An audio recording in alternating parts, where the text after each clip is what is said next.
Hello, welcome to Friday I'm in Bed. Podcast for midlife women living their best life, but in bed by 10.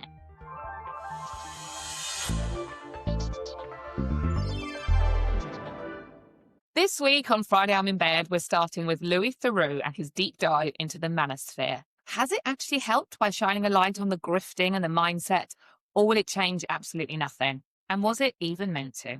Then we're talking about the Oscars, not the films, the fashion, because once again, it's women's bodies under the microscope. Too thin, too big, too something. We're asking, can we ever actually win? So grab a cuppa and let's get into it.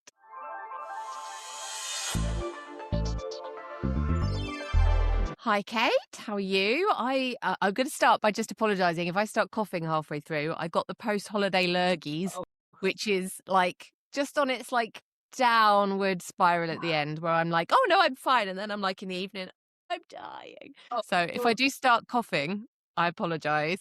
So what have you been up to? So, busy as ever. My husband went away for a couple of days, so that was nice, just chilling. And then it was Mother's Day, and I had a really good Mother's Day. And I just wanted to share something with you because we've talked on the podcast about like the emotional labor, emotional load, mental load, all that stuff that we end up doing.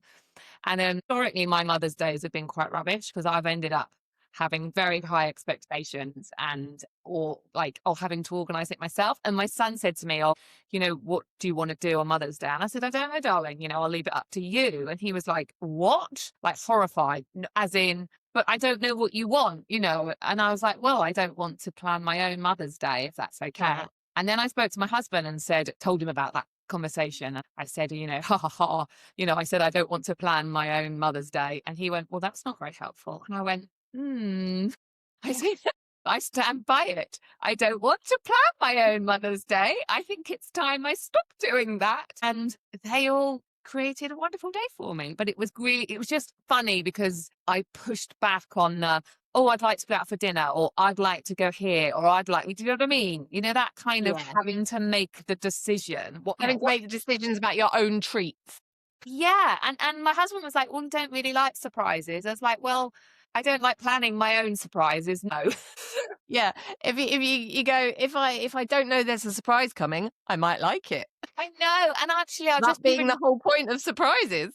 I know. And I'm not the biggest fan of surprises, but if everybody puts in the effort to make my day nice, it's going to be lovely. Do you know what I mean? Unless they literally plan for us to go to Lidl, then it would be a bit rubbish. But no, we had a lovely time. So you've got the lurgy. Have you been ill all week? I've got the lurgy. My dog's bought me a little plant for Mother's Day, which if you are watching this with video, I am now showing.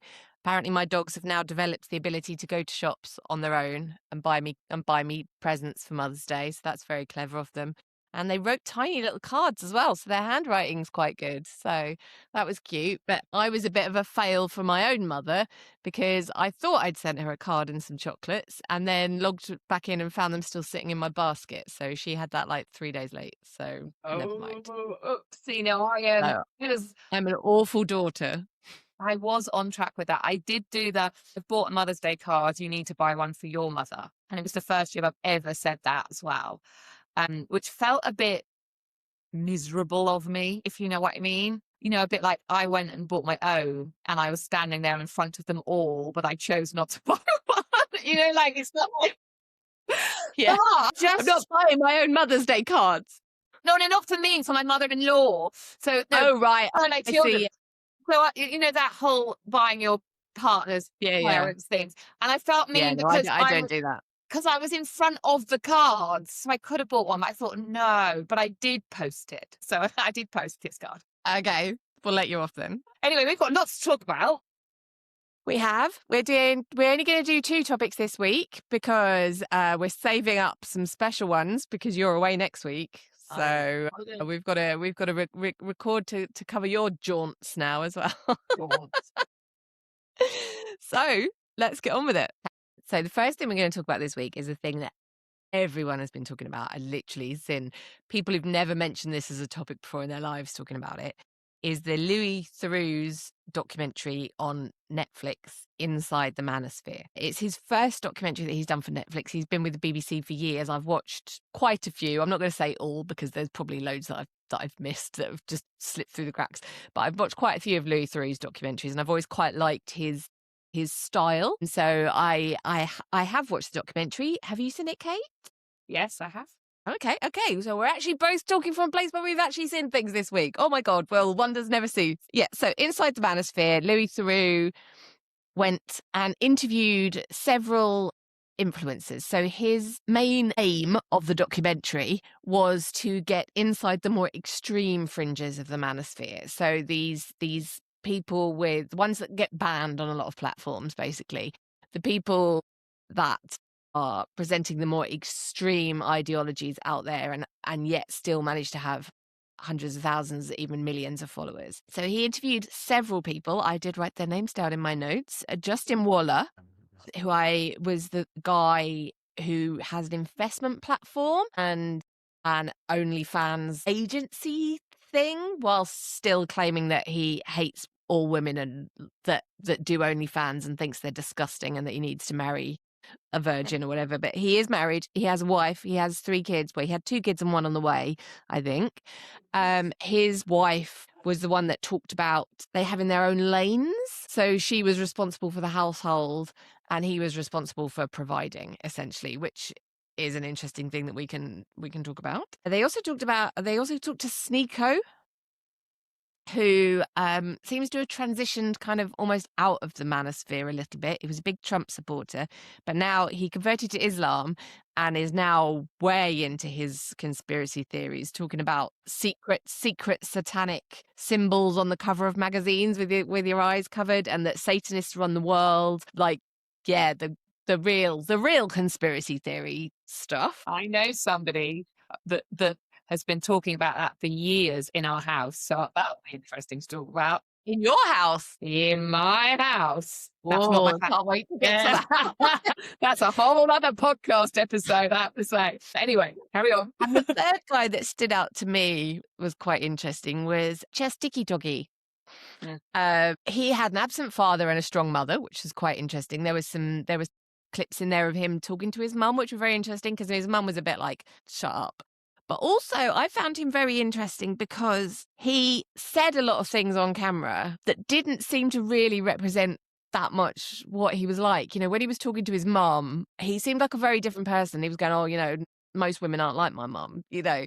So it seemed like almost like he himself was a product of this kind of manosphere and had been. And so he, to me, was one of the most interesting ones because I don't know, I felt like there was something in there with him that could be safe. He could be he seemed like he could have been a nice guy, but was then a product of this world. So those were the 3 main ones I think that they spoke about or spoke to.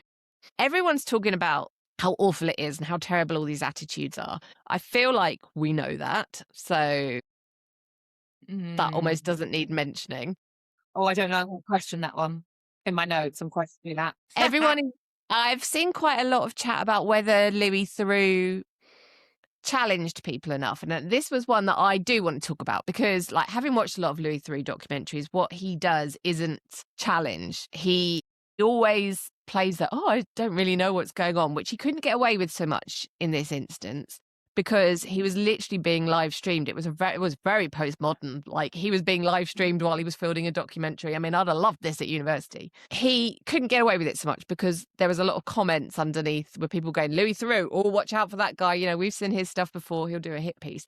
So he was challenging them. But what he tends to do in his documentaries is kind of take us as the viewer inside a world that we wouldn't get to access otherwise. So he's not necessarily targeting people who are like, oh, I've never heard of this before. The Manosphere, what's that? He's more targeting people like us who are aware of it, but maybe don't really see the more extreme fringes or see how these things are actually produced or what these guys are actually like when they're not in charge of the narrative, which is the thing that I found most interesting about this. So I don't necessarily agree with the criticisms that he wasn't. Yeah, I disagree. This is going to be good. So how do you feel about that, Kate? So I have real mixed feelings about the thing as a whole, and we'll dig into lots of things.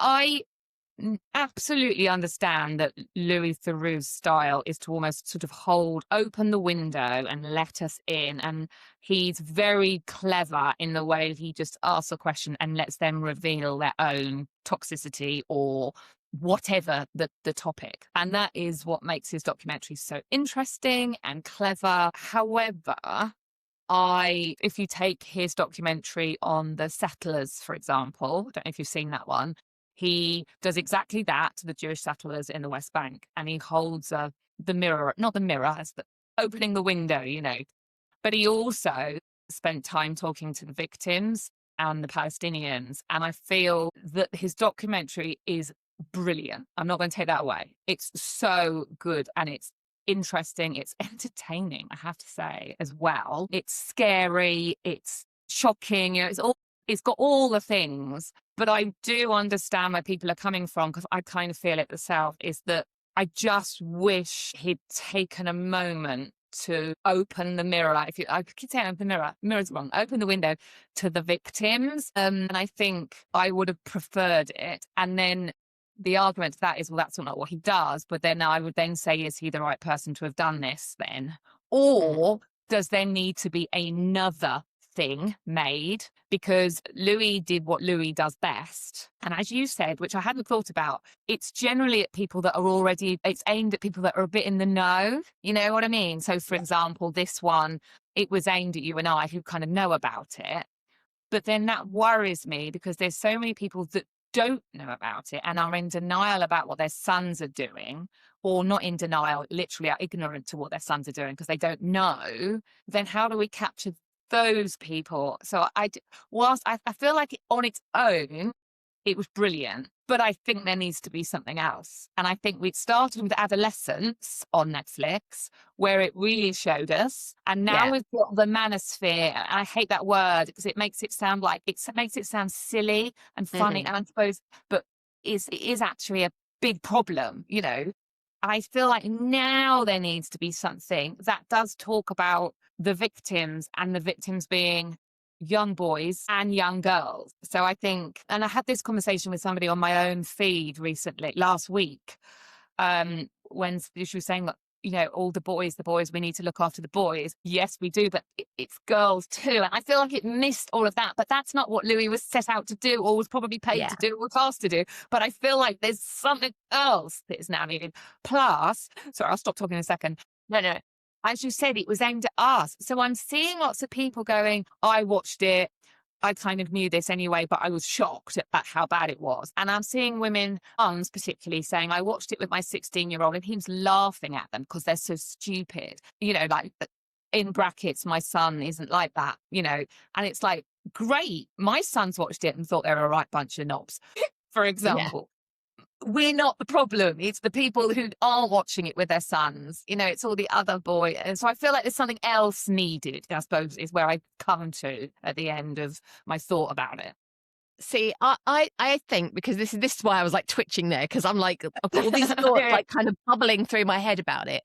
When we talk about victims, I thought where do I start with all the things? One of the things, especially with the stupid cough, one of the things that I felt was that this documentary did quite well was show that actually these producers are the producers of the content are as much a victim of this as anyone else.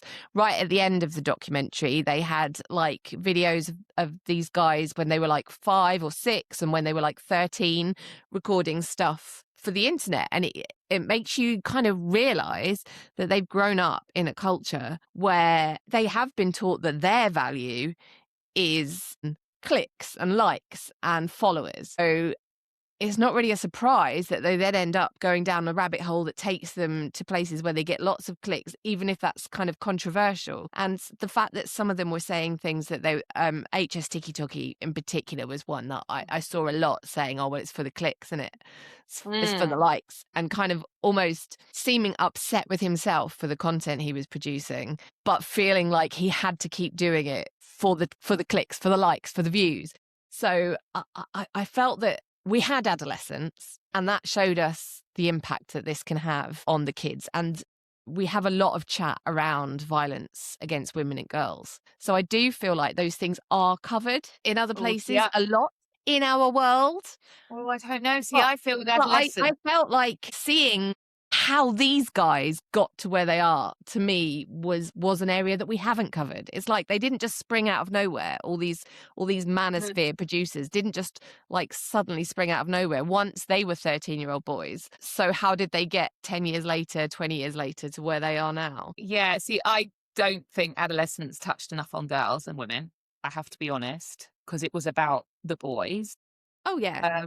And I feel, and I'm not disrespecting any of these as works, because both of them have been thought provoking and built around real truth. I just wish that women and girls were mentioned more. But although I think it was clever how he definitely showed the impact of the women in their lives, the girlfriends, the wives, but it's not. I think it's because I have a son and I have a daughter.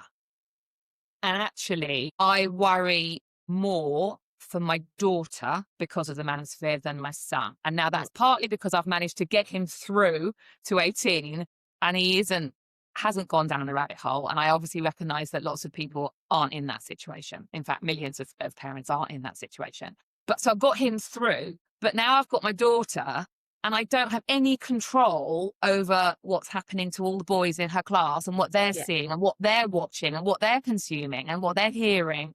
And it's like, and I see the impact on her. And I that was my I think that's my negative from it. I just wish there'd been something.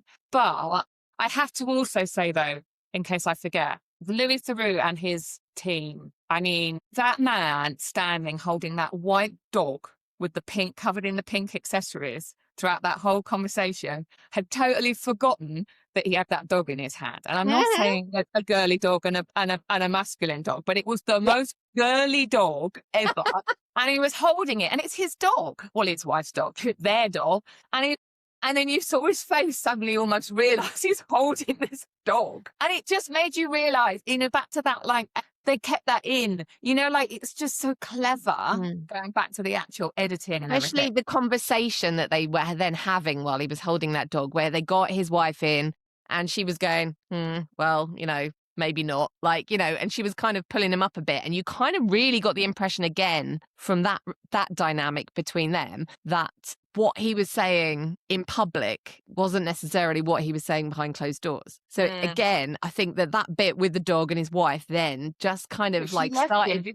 She left him at the end, yeah. But it just started to strip away those layers a little bit, like, and show that maybe, that this wasn't them. And I just found it absolutely fascinating how you saw so often how they would speak directly to the camera, or they would start turning Louis into content and like trying to turn the tables back on him. And that everything they did was that they were controlling this image and that narrative and the edit. Even the bit where Chess was live streaming just after they'd spoken to his mum, and his mum was in the room and he was live streaming and he was getting the questions to ask him about the Jews and ask him about Jimmy Savile and stuff like that. But even then you could see him trying to, when he was looking to the camera and going, because I'm honest and I'm real and I don't have to edit stuff just to like try and get attention, not like these guys, I'm the real one. You could really see that attempt at manipulating the situation back onto them. And it does make me think how sad it must be to like live your life. I mean, we both post content on the internet, but like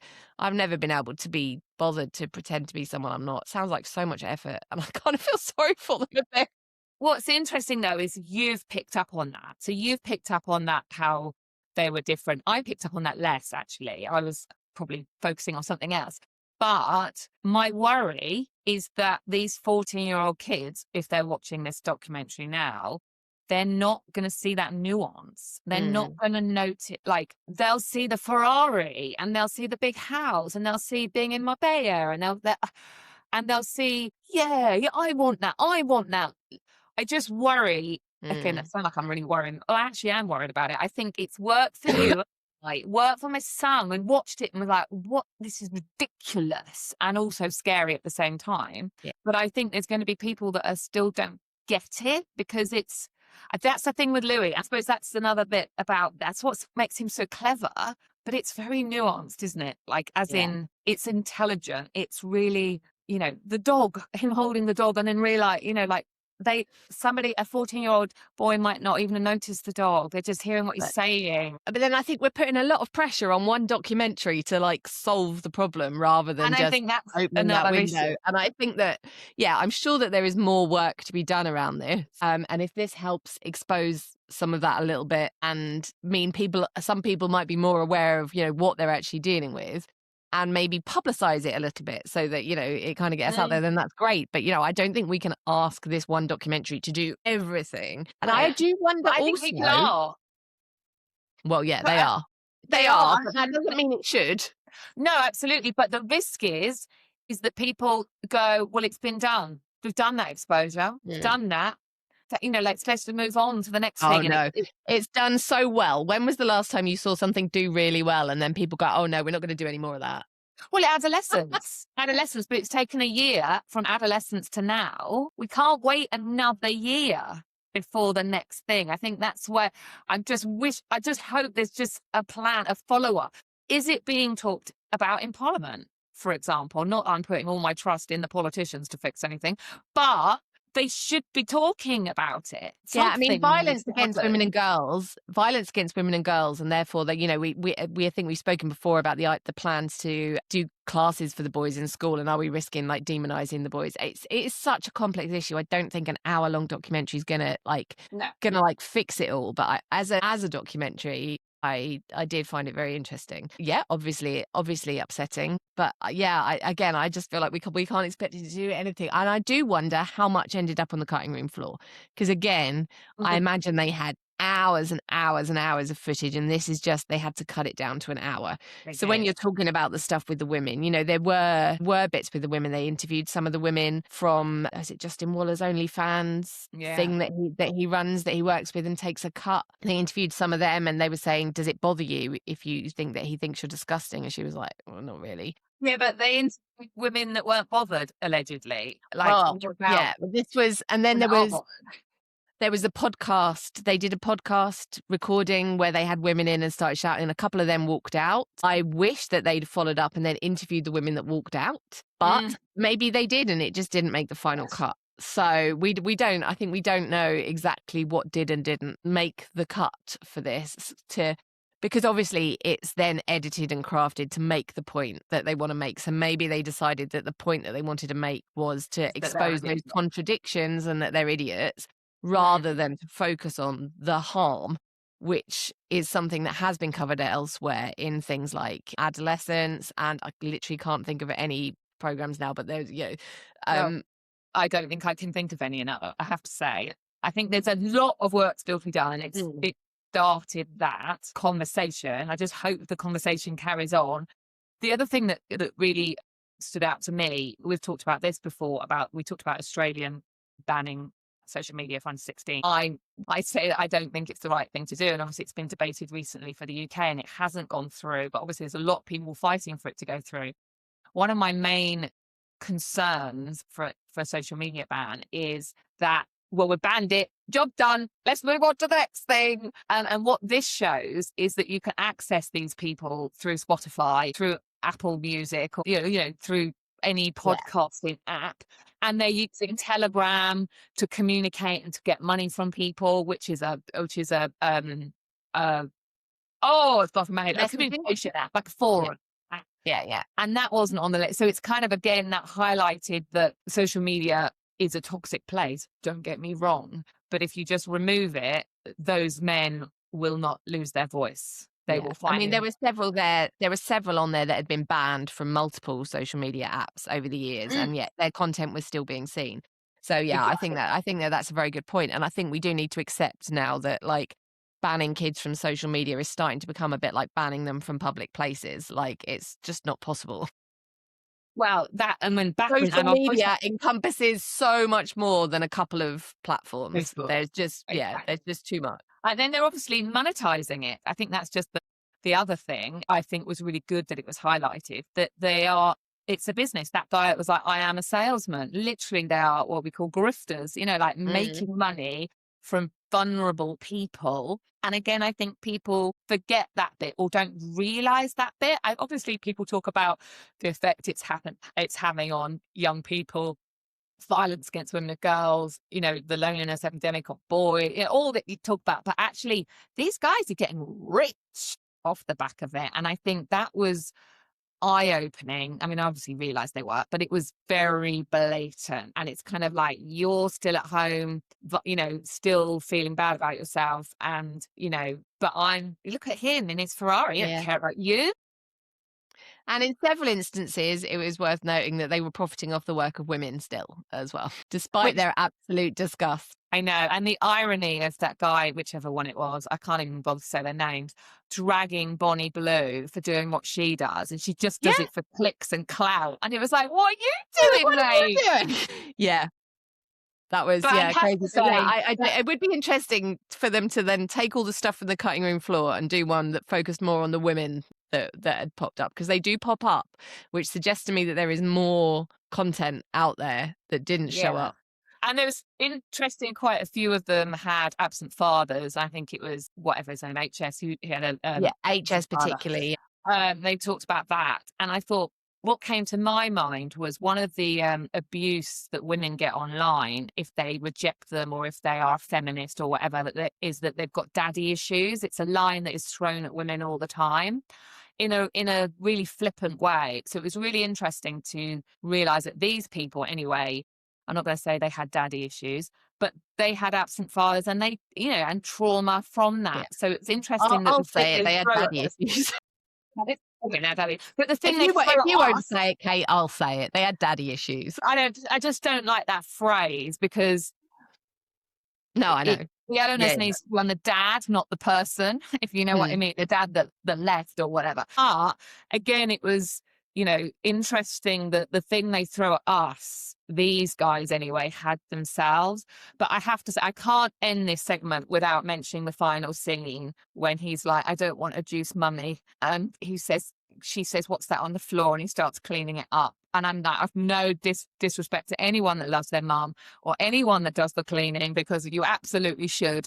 But it was you know, again, it's that clever editing was just to me, that interaction was the exact kind of interaction I could see me having with my mom.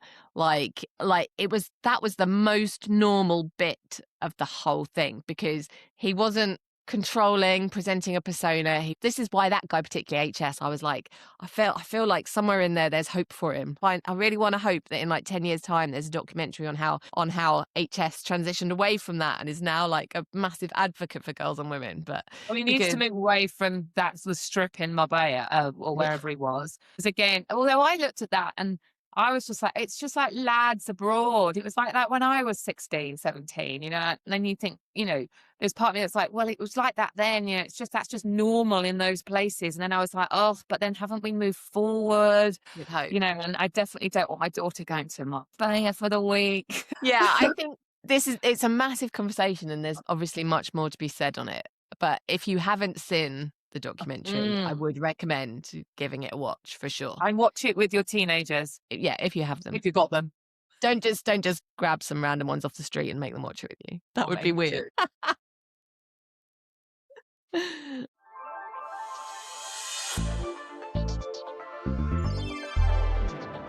The other thing that has happened in the last few days is the Oscars. So on Sunday night, it was the Academy Awards, and I love it. I don't stay up for it because it's on way too late, but I'm always very interested at the kind of cultural moments that come out of it, any memes that come out of it, what people are wearing. I do like fashion, so I do like to see what they're wearing.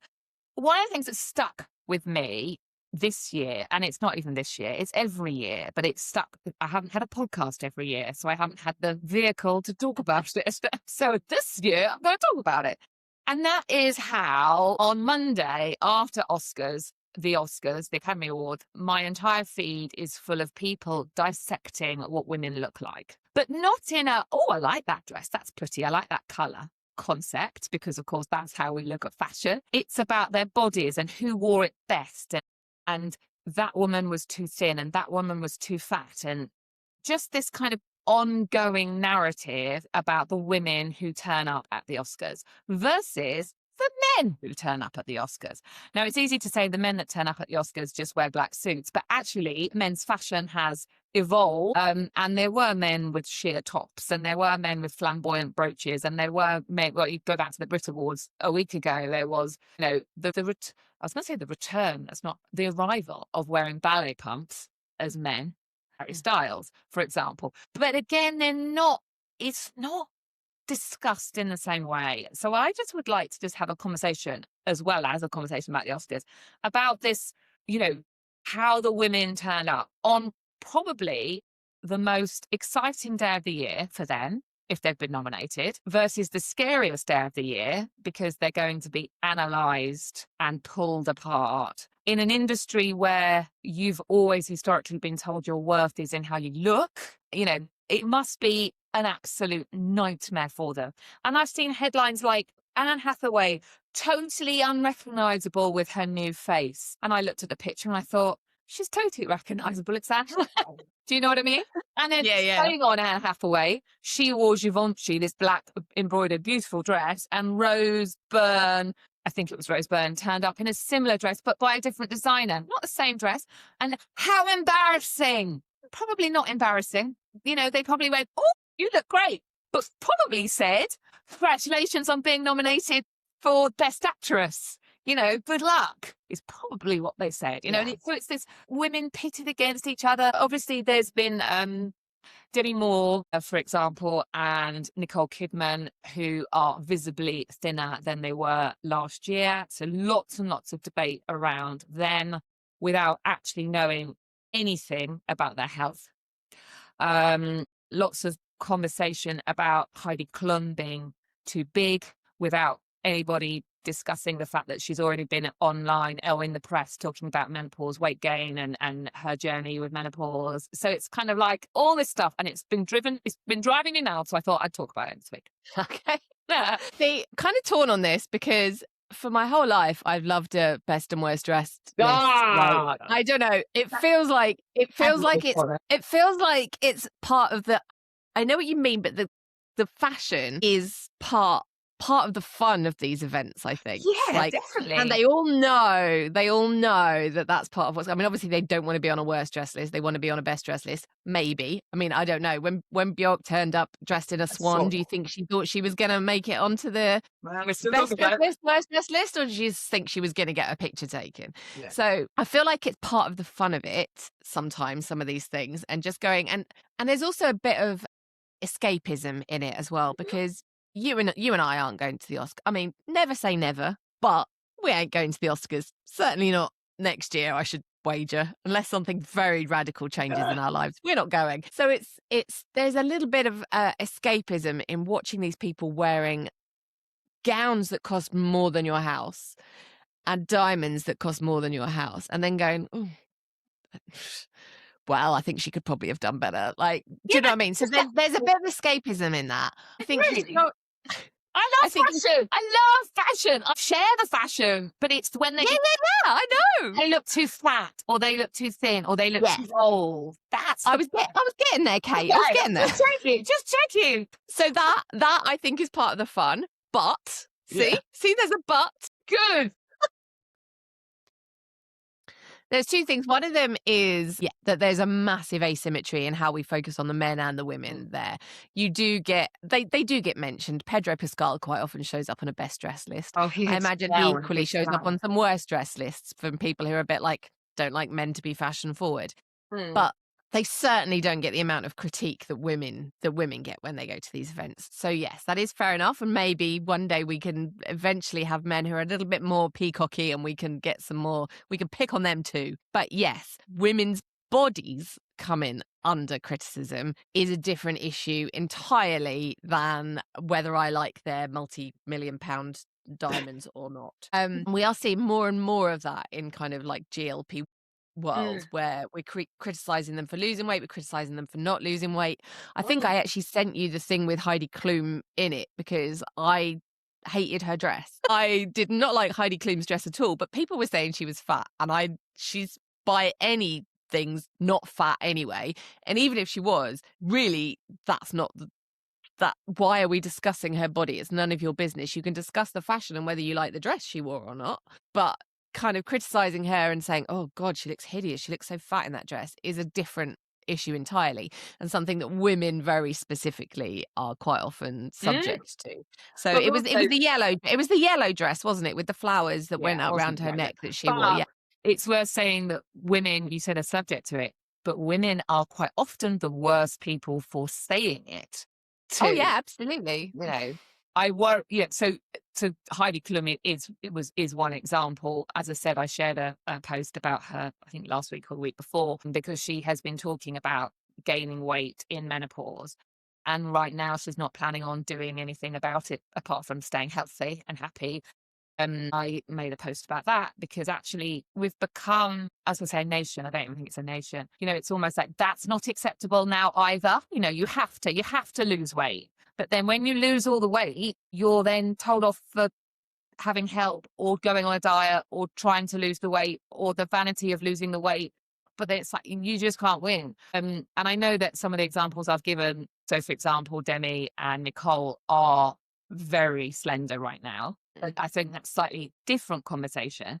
However, we don't know. I didn't know that Heidi Klum was menopausal and had put on some weight. You know, I didn't know that was, I could, you know, I can see because I do have eyes. So I'm not about to say I can't see it because I can see it. But I didn't know the reason why. And the reason why has nothing to do with me. You know, it's just Exactly.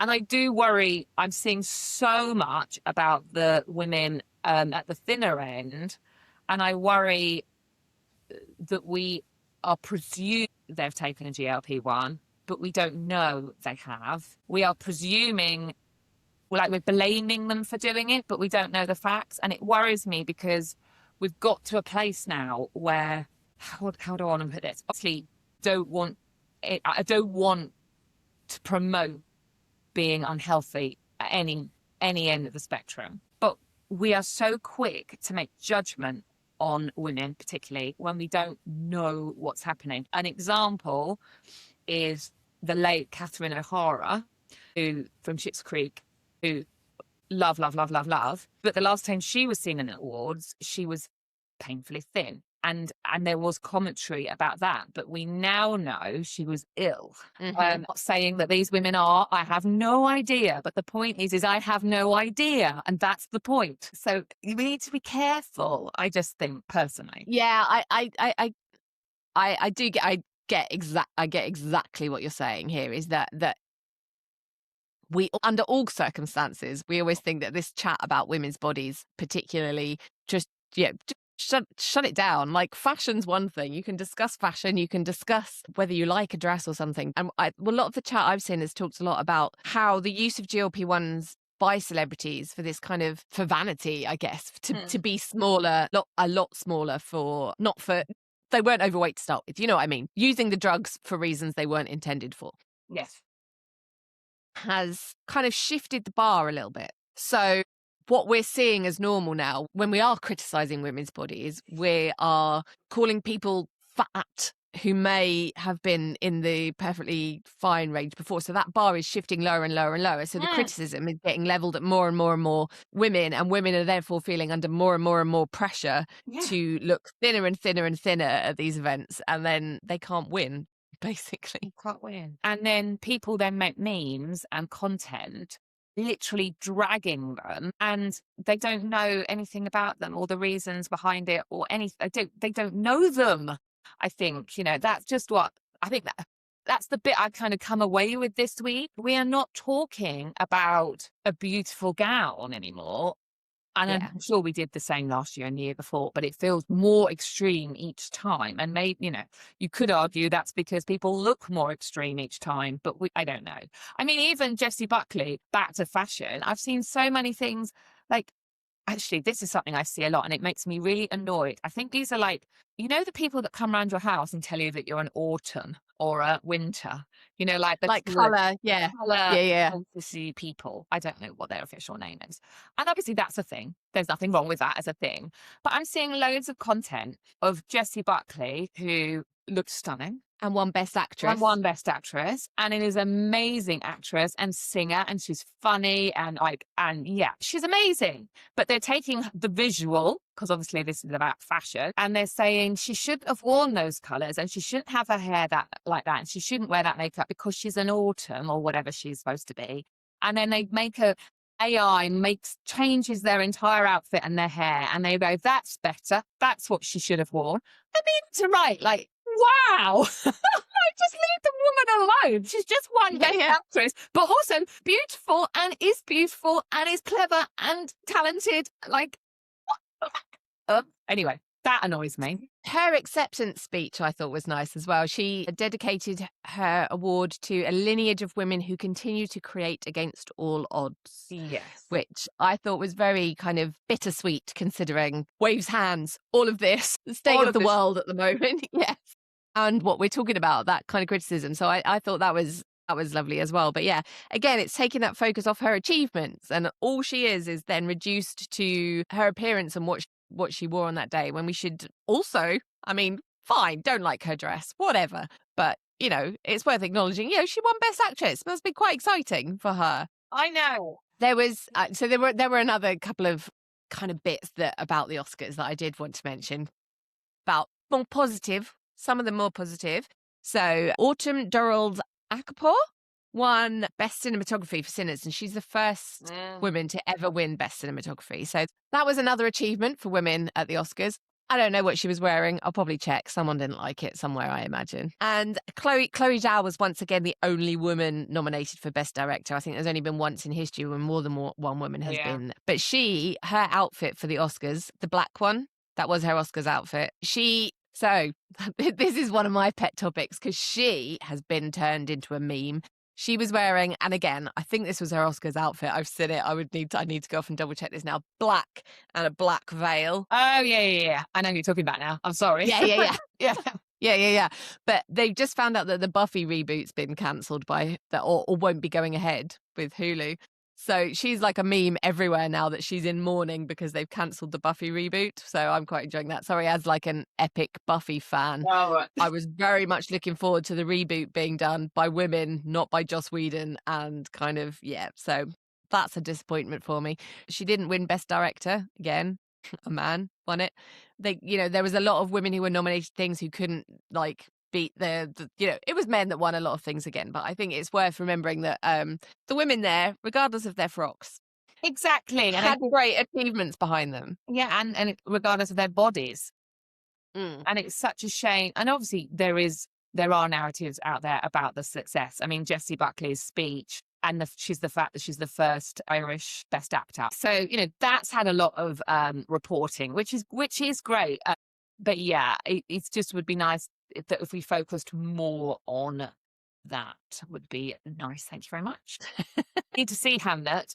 I think I mentioned it when we were talking about the future of cinema, that I want to go, but it's only on at funny times. But the other thing is I think it's a ugly crying film. You watch it, it's like Is that one that you want to watch at home? Well, maybe not on movie night with the rest of the family, as I'm sitting there just going bubbling out of my nose. But I do really want to watch it, and I haven't seen Sinners either. My son went to see it at the cinema, said it's amazing. So I need to see. I've got a list now of things, but I'm going to have to stream them because they're not on at the cinema. Well, there you go, and that is the future of cinema. That's why it's struggling. And there was a lot like the previous episodes. There was talk about a lack of British people nominated. Mm-hmm. Somebody made a joke about that. The man. Yes, they did. There was a lack of British. So I suppose that's another reason why because Ireland is so near to us. Obviously, we're very proud of Jessie Buckley. We adopt people from different countries when they do something good. Tennis player, Scottish. What the hell's his name? Andy Murray. Thank you, my brain. So funny. Well, yeah, like UK though. Can I just remind you?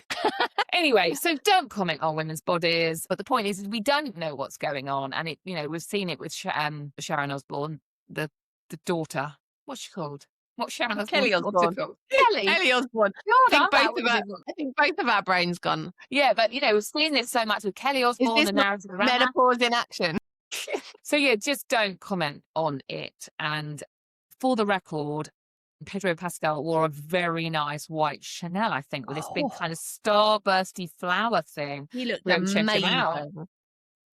He looked amazing. Did you have a favourite dress? Jessie Buckley's.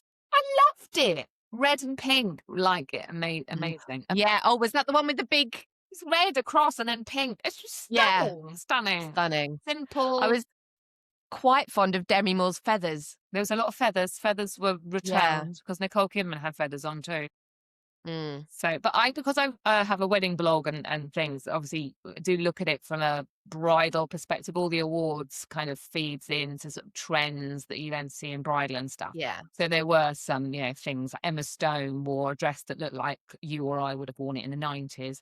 It's just a sort of silk bias cut, really small. But again, you can see that on bridal. So I'm talking about dresses again. I love fashion. I just don't like talking about people's bodies, particularly when they say they're unrecognizable. And it's like, well, no, because I can clearly see who it is. Thank you for joining us for another roundup of midlife chat, hot takes, and occasional moaning. Well, quite a bit of moaning. Make sure you hit subscribe so your podcast app gently nudges you every Friday, because honestly, who remembers anything without a reminder this day? And also, we like people liking us because we're very needy. And if you fancy being extra lovely, leave us a rating or a review. It helps more brilliant women like you find us. Have a great weekend, everyone, and make sure you find time for yourself. You deserve it.